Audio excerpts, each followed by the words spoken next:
চলে আসলাম আরতির রান্নাঘরে। বন্ধুরা, আমি আজকে ভগবানের জন্য ভোগ রান্না করব। তা ভগবানের জন্য ভোগ আমি মিষ্টি অন্ন বানাবো। তা মিষ্টি অন্ন বানাতে কি কি লাগছে আর কিভাবে বানাই তার সঙ্গে সাথে থাকুন। এখানে আমি একটা পেতলের কড়া বসিয়ে দিলাম উনুনে, আর এখানে পেতলের হাঁড়ি আছে। আমি ভগবানের জন্য খিচুড়ি রান্না করব। খিচুড়িটা আমার রান্না করে দেখানো হবে না, তাহলে আমার ভিডিওটা ভীষণ বড় হয়ে যাবে। আমি পায়েসটা রান্না করা আমি দেখাবো। তা কিভাবে বানাই তার সঙ্গে সাথে থাকুন, দেখতে থাকুন। আমার চ্যানেলটাকে সাবস্ক্রাইব করে দিয়ে আমার পাশে থাকুন। চলুন কিভাবে রান্না করি। এখানে দুধ আছে, দুধ আর চাল আপনাদের পরিমাণ মতো নেবেন, এটা আর আমি বললাম না। তা চলুন।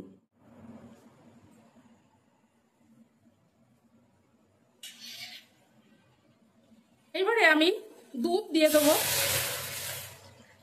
কড়াইতে আমি জল দিইনি, আমি দুধের মধ্যে আগের থেকে একটু জল দিয়ে নিয়েছিলাম, কারণ খালি কড়াইতে দুধ ঢালতে নেই। দিয়ে দিলাম।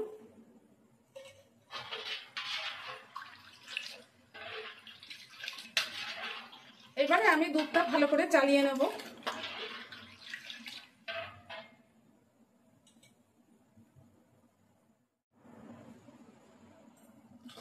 আমি আরো একটু দুধ দিয়ে দিলাম।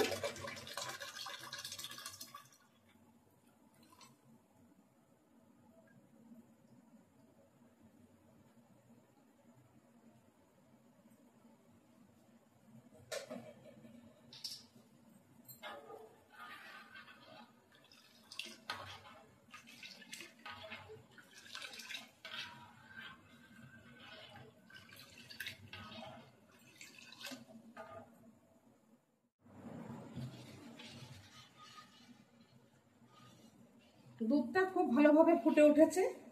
আমি একটু দুধ তুলে রাখবো, আমুল দুধ গুলে দেবো তার জন্য।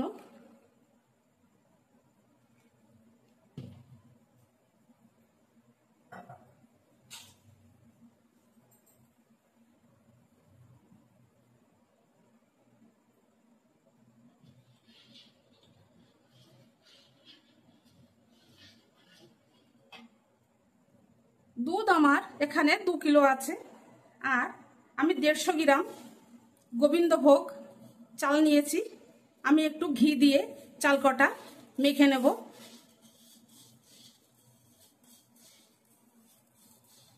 ঘি দিয়ে চাল মাখলে পায়েসটা খুব সুন্দর হয়।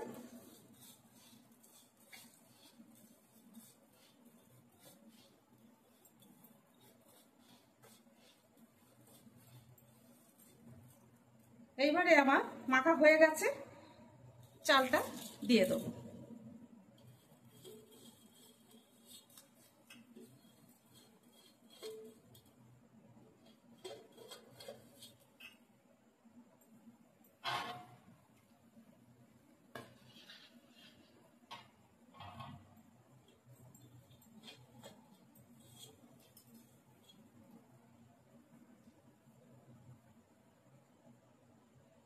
দেব 2টো তেজপাতা। আমি তেজপাতাগুলো আমি পরিষ্কার করে ধুয়ে নিয়েছি।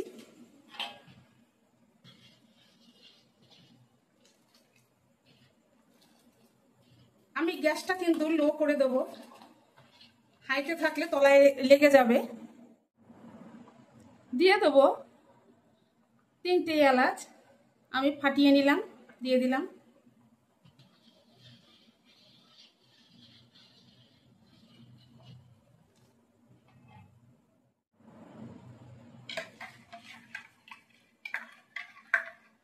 চাল আমার হাফ সিদ্ধ হয়ে গেছে।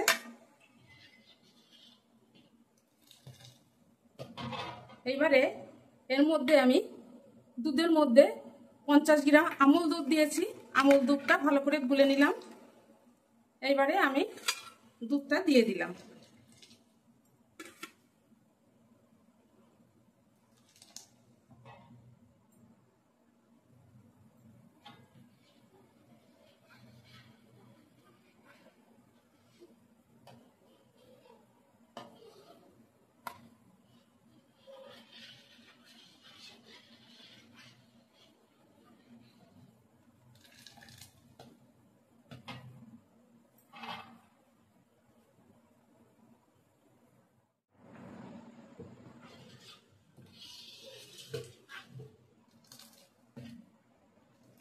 চালটা আমার গলে গেছে। এবারে আমি পরিমাণ মতন চিনি দিয়ে দেবো।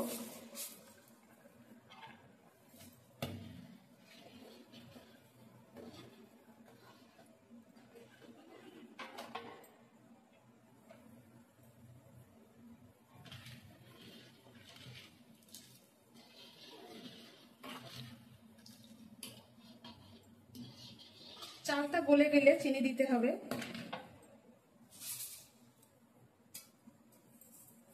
মিষ্টিটা আপনারা মনের মতন করে দেবেন, যে যেরকম মিষ্টি ভালোবাসেন।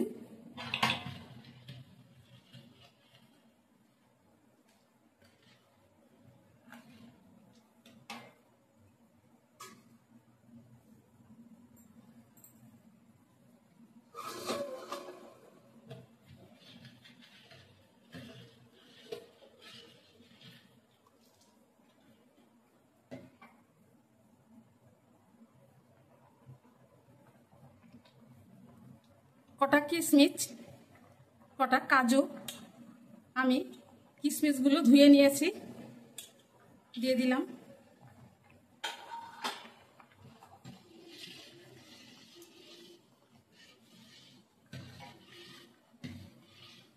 পায়েস রান্না করতে গেলে একভাবে কিন্তু নাড়তে থাকতে হবে, তা না হলে তলায় লেগে যাবে।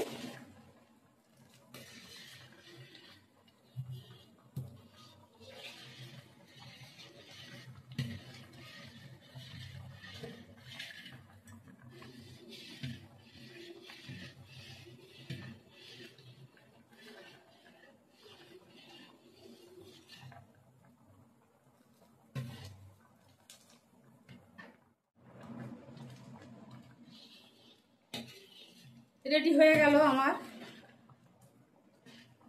ভগবানের ভোগ মিষ্টি অন্ন বা পায়েস।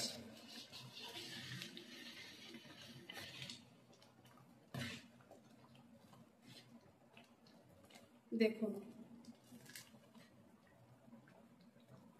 খুব সুন্দর হয়েছে।